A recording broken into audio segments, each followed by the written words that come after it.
بص يا سيد، احنا في زمن السمكة السريعة بتاكل السمكة البطيئة. مفيش حاجة اسمها تعتمد على الوظيفة، لازم تعتمد على نفسك. ما انا معتمد على نفسي فعلا يا فؤاد، نفسي اللي بتصحى من الفجر تقول لي قوم يلا يا شقيان هات اللقمة. لا يا حبيبي، انا بتكلم عن الذات. لازم تطور مهاراتك وتبني قدراتك. يا سيدي انا بنيت مهارة عالمية، بقيت اعرف الطعمية المغشوشة من ريحتها قبل ما تنزل الزيت. دي خبرة سنين وتجارب مريرة مع الحموضة. دايما انت كده قلبها تريقة. انا بكلمك في مصلحتك، لازم تستثمر في القرش. استثمر؟ طب بص يا سيدي، دي الثروة القومية اللي فاضلة معايا. تحب افتح بيها شركة استيراد وتصدير ولا اشتري بيها اسهم في البورصة؟ يا سيدي مش كده، يعني خد لك كورس ينفعك. كورس ايه بقى؟ ان شاء الله فنون التعايش مع ال20 جنيه لاخر الاسبوع. ده انا المفروض اشرحه للاجانب. يا سيد، هو انت مش عايز تغير وضعك؟ والله يا فؤاد وضعنا ده محتاج معجزة مش تغيير. انا بقيت عامل الغلا كأنه جاري اللي ساكن معايا، كل يوم اقول له صباح الفل يا غلا، ناوي تعمل فينا ايه النهارده؟ لو فكرت بإيجابية هتلاقي الفرص قدامك زي الرز. حتى الرز غلي يا فؤاد. وبعدين الفرص اللي بشوفها كلها مكتوب عليها مرتب مجزي، ولما تروح تلاقي المجزي ده ما يكفيش تمن الميكروباص اللي هيوديك الشغل. انت لازم تخرج من منطقة الراحة. لا انا مطرود من منطقة الراحة دي من التمانينات يا صاحبي. انا دلوقتي قاعد في منطقة التحمل، ان شاء الله الفترة اللي جاية هنقل لمنطقة الاكتئاب. طب شوف الأغنياء، دول بدأوا من الصفر. يا باشا الصفر بتاعهم غير الصفر بتاعنا.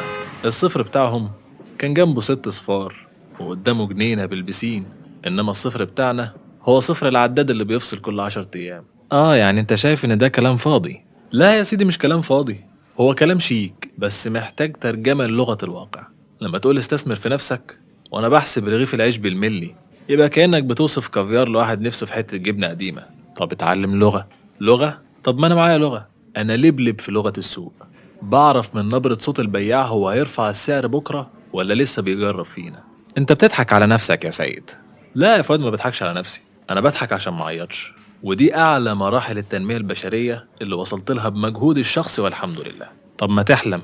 بحلم طبعا، بس احلامي متفصلة على مقاسي. يعني اقصى طموح اجيب كيلو فاكهة من غير ما اعمل ميزانية حرب استنزاف. يعني لو جالك قرشين فجأة هتعمل بيهم ايه؟ هستثمر فورا.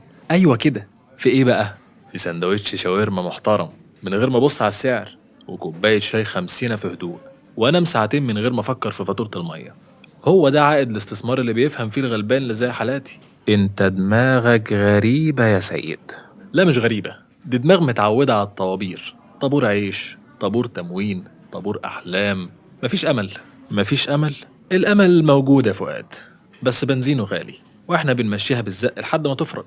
انت عارف مشكلتك ايه؟ مشكلتي إني فاهم، والفهم في الزمن ده بيتعب الأعصاب.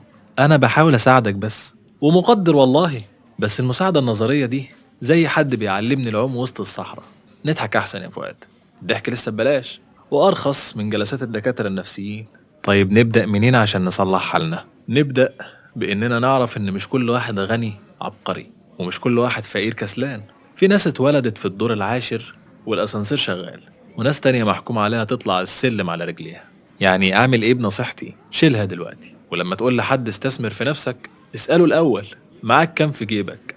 لو قالك صفر قول له استثمر في الصبر، ده السهم الوحيد اللي ما بيخسرش في مصر. انت فيلسوف يا سيد. لا أنا مواطن، وده فرق يخلي الواحد فيلسوف بالعافية. طيب يلا، هنعمل ايه دلوقتي؟ هنستثمر ال20 جنيه دي في 2 شاي وقعدة حلوة لحد ما ربنا يفرجها، أو لحد ما احنا نتعود، والتعود برضه من التنمية البشرية.